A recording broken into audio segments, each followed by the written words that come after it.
తెలంగాణ రాష్ట్రంలో గౌరవనీయులు రాష్ట్ర ముఖ్యమంత్రి రేవంత్ రెడ్డి గారి నాయకత్వంలో గత 6 మాసాలుగా ప్రభుత్వ పనితీరు, పరిపాలన, అంకిత భావం, పట్టుదల ఇవన్నిటిని నేను ఒక సీనియర్ రాజకీయవేత్తగా, ఒక శాసనసభ్యుడిగా గ్రహిస్తూ వచ్చాను. రాష్ట్ర ప్రగతి కావాలన్నా, పేదల కష్టాలు తీరాలన్నా, రైతాంగం హాయిగా ఉండాలన్నా రేవంత్ రెడ్డి గారి నాయకత్వాన్ని బలపరచాలన్న సంకల్పంతో నేను నిన్నగాక మొన్న వారి ఆధ్వర్యంలో కాంగ్రెస్ పార్టీలో చేరాను. వారి యొక్క నాయకత్వాన్ని బలపరుస్తూ నేను, నా కొడుకు, ఇది బ్యాంక్ చైర్మన్ ఉన్నటువంటి అతను, మా మొత్తం సైన్యం అంతా, మా క్యాడర్ అంతా, నా కాన్స్టిట్యూన్సీలో ఉన్నటువంటి సైన్యం మొత్తం ఏ ఒక్కరు కూడా మిగలకుండా రేవంత్ రెడ్డి గారి నాయకత్వం బలపరచాలి, రాష్ట్రం బాగుపడుతున్న సంకల్పంతో అందరం కూడా పార్టీలో చేరాం. పార్టీలో కలిసిన తర్వాత నేను కూడా ఇప్పుడు 7 సార్లు ఎమ్మెల్యేగా గెలిచాను, 6 టర్ములు స్పీకర్గా చేశాను. కాబట్టి నేను కూడా వారిని కలిస్తే బాగుంటుందని వారు సలహా ఇచ్చారు. ఈరోజు వచ్చి వారిద్దరిని కూడా కలవడం జరిగింది, వారికి కూడా శుభాకాంక్షలు తెలపడం జరిగింది.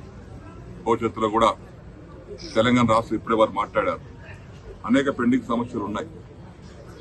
దేశ రాజధానిలో ఉన్నటువంటి నాయకులతో ఇక్కడ ఉన్నటువంటివన్నీ పరిశీలి చేసి ఎప్పటికప్పుడు సాధించాల్సిన అవసరం ఉంటుంది. కాబట్టి వారు ఇప్పుడు చెప్పినట్టుగా వారి నాయకత్వంలో రాష్ట్రం ఇదివరకు చెందిన దానికంటే ఎక్కువ ప్రగతి సాధిస్తుందని ఆశిస్తున్నాను. అన్ని రంగాలలో, ఇటు సాగునీటి రంగం కానీ, విద్యారంగం కానీ, వైద్య రంగం కానీ, సామాజిక వర్గాలు కానీ, సామాజిక రంగం కానీ, రైతుల సంక్షేమం కానీ మంచి ఫలితాలు వారి ఆధ్వర్యంలో, నాయకత్వంలో వస్తాయని చెప్పి నమ్మకం ఉంది.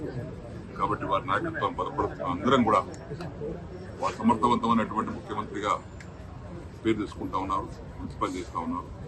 వారిని మేము మనస్ఫూర్తిగా మరొకసారి, నేను వయసులో పెద్దవాడిని కాబట్టి అభినందిస్తున్నాను.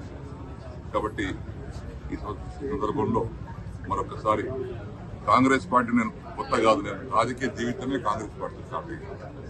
1977లో నేను కాంగ్రెస్ పార్టీతోనే కండువ కప్పుకొని రాజకీయాలకు వచ్చాను. 84 వరకు కాంగ్రెస్లే ఉన్నా. ఎన్టీ రామారావు గారు పార్టీ స్థాపించిన తర్వాత వారి పిలుపు మీద తెలుగుదేశం పార్టీ వెళ్ళారు. 27 సంవత్సరాలు తెలుగుదేశం పార్టీలో ఉన్నారు. 11 సంవత్సరాలు కేసీఆర్ గారి నాయకత్వంలో టీఆర్ఎస్ పార్టీ పనిచేశారు. నిన్నగాక మొన్న వారి నాయకత్వంలో తిరిగి ఏ రాజకీయ ప్రస్థానం ఎక్కడ మొదలైంది నాది, నా ముగింపు కూడా అక్కడికే వచ్చింది మన కాంగ్రెస్ పార్టీ. కాబట్టి ఈ సందర్భంలో మరొకసారి వారిని అభినందిస్తూ, మరిన్ని వీడియోస్ కోసం ఛానల్ ని సబ్స్క్రైబ్ చేయండి, లేటెస్ట్ అప్డేట్స్ కోసం వాట్సాప్ ఛానల్ ని ఫాలో చేయండి, అండ్ లింక్ డిస్క్రిప్షన్ లో ఉంది.